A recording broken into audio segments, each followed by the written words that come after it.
ধনসিঁড়ি YouTube চ্যানেলের গল্প পাঠের আসরে সবাইকে স্বাগত।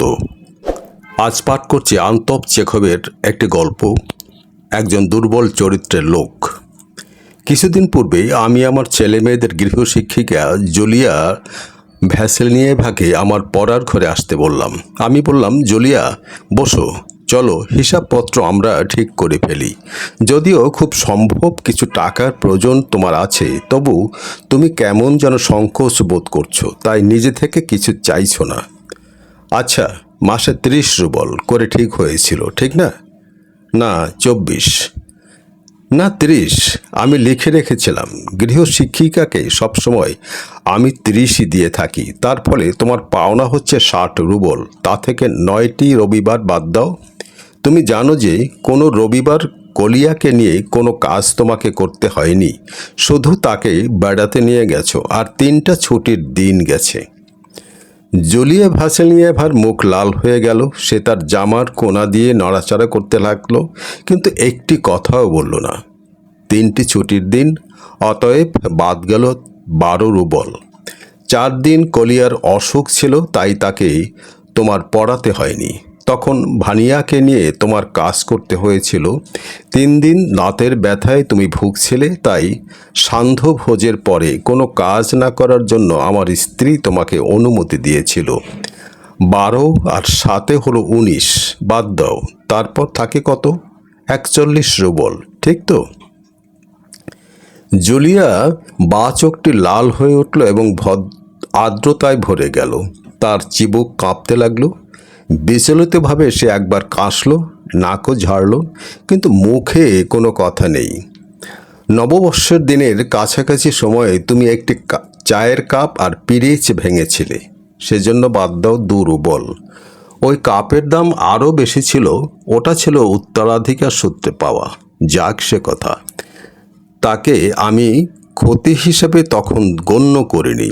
তারপর তোমার অবহেলার জন্য কলিয়া একটি গাছে চড়ে তার জ্যাকেটটি ছিঁড়ে ফেলেছিল, সেজন্য গেল 10। আর তোমার অমনোযোগিতার জন্য দাসী ভানিয়ার জুতোগুলো চুরি হয়েছিল। সব দিকে তোমার চোখ রাখা দরকার, সেজন্যই তোমাকে বেতন দেওয়া হচ্ছে। অতএব সেজন্য বাদ গেল আরও 5 রুবল। গত 10ই জানুয়ারি তোমাকে আমি 10 রুবল দিয়েছিলাম।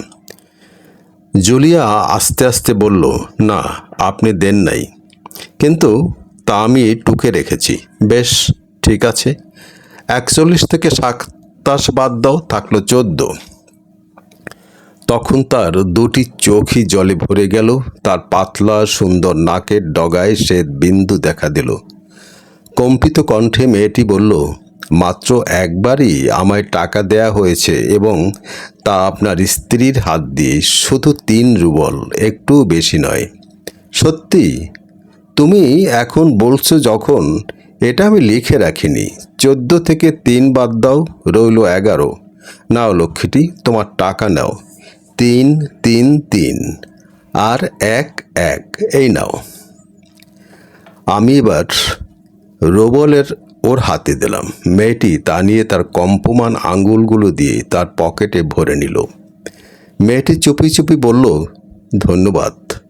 আমি লাফিয়ে উঠে ঘরের মধ্যে পায়চারি করতে লাগলাম। রাগে আমি ফেটে পড়ছিলাম।